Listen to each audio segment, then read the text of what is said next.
No surf profissional, tem atletas que se destacam, mas são poucos os que realmente mudam o jogo. Hoje, a gente vai mergulhar na história de um desses caras, um surfista que levou o esporte para outro nível, literalmente, Filipe Toledo. O estilo dele é simplesmente inconfundível. Uma combinação de velocidade alucinante e manobras aéreas que parecem desafiar a gravidade. Ele não só surfava as ondas, ele usava elas como rampas de lançamento, sabe? Impulsionando o esporte para uma nova era. E esse número aí, o 2, ele simboliza um domínio que, nossa, poucos conseguem alcançar. Ganhar um título mundial de surf já é o sonho de uma vida. Agora, ganhar dois, um atrás do outro, isso é entrar para a história como uma lenda. E não são só os fãs que piram nele, não. Os próprios competidores, os caras que tentam ganhar dele todo dia, descrevem ele exatamente assim. Isso diz tudo sobre o respeito que ele conquistou e o impacto que ele teve no esporte. Mas a jornada até o topo não foi nem um pouco uma linha reta. Pelo contrário, foi uma verdadeira montanha-russa, cheia de momentos incríveis e quedas devastadoras. Essa é uma história não só de talento puro, mas de uma perseverança que foi testada até o limite. Então, de onde é que vem um talento desses? Para a gente entender o campeão, a gente precisa voltar lá para o começo. Para uma cidade litorânea chamada Ubatuba, no Brasil. Foi lá que a história do Filipe Toledo começou, com o oceano sendo o quintal de casa. Para o Filipe, o surf não foi bem uma escolha, sabe? Foi mais uma herança. Ele cresceu com o pai dele, o Ricardo Toledo, que também foi bicampeão nacional, como treinador.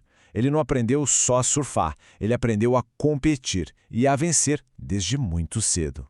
E ele não perdeu tempo para mostrar para o mundo a que veio. Rapidinho ele se destacou, ganhou eventos importantes e tomou uma decisão que mudou a vida dele. Em 2014, levou a família toda para a Califórnia, o epicentro da indústria do surf. Foi uma aposta total no sonho de ser campeão mundial.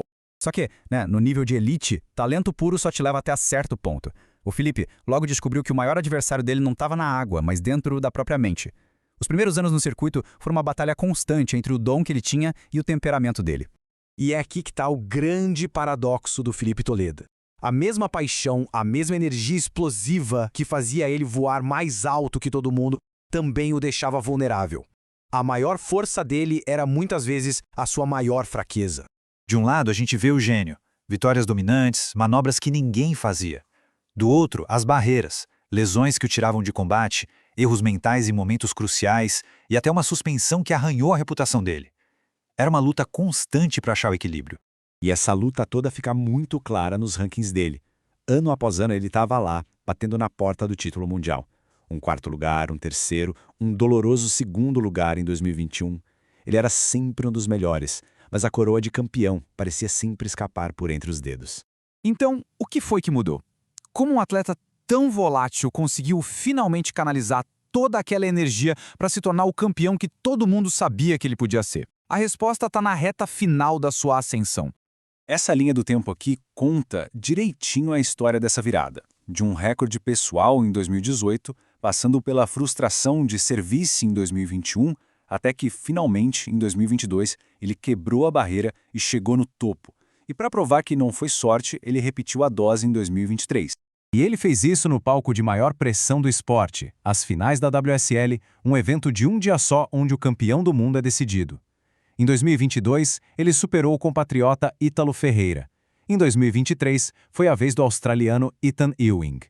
2 vezes com tudo em jogo, ele provou ser o melhor. Os anos de pico dele mostram um padrão bem claro. Em 2015, ele chegou com tudo, com 3 vitórias. Em 2018, se firmou como um dos favoritos e em 2022, ele selou o seu status de campeão. Não foram só anos bons, foram anos de domínio absoluto. Depois de chegar no topo da montanha, e 2 vezes ainda por cima, todo mundo esperava que ele continuasse reinando. Mas no auge da carreira, o Filipe Toledo fez algo que ninguém, absolutamente ninguém, esperava. Em fevereiro de 2024, bem no comecinho da temporada, o bicampeão mundial simplesmente chocou o mundo do surf ao anunciar que estava se afastando do circuito competitivo. E o motivo? Ele anunciou um hiato, uma pausa de 1 ano para focar na saúde mental. Depois de uma década de pressão sem trégua, ele tomou a decisão corajosa de priorizar o bem-estar dele em vez de buscar mais um título. Essa decisão muda completamente a perspectiva. A história do Felipe Toledo deixa de ser só sobre vitórias e títulos e se torna uma história profundamente humana sobre o custo da excelência. E enquanto o mundo do surf espera o retorno dele, fica a pergunta: o que significa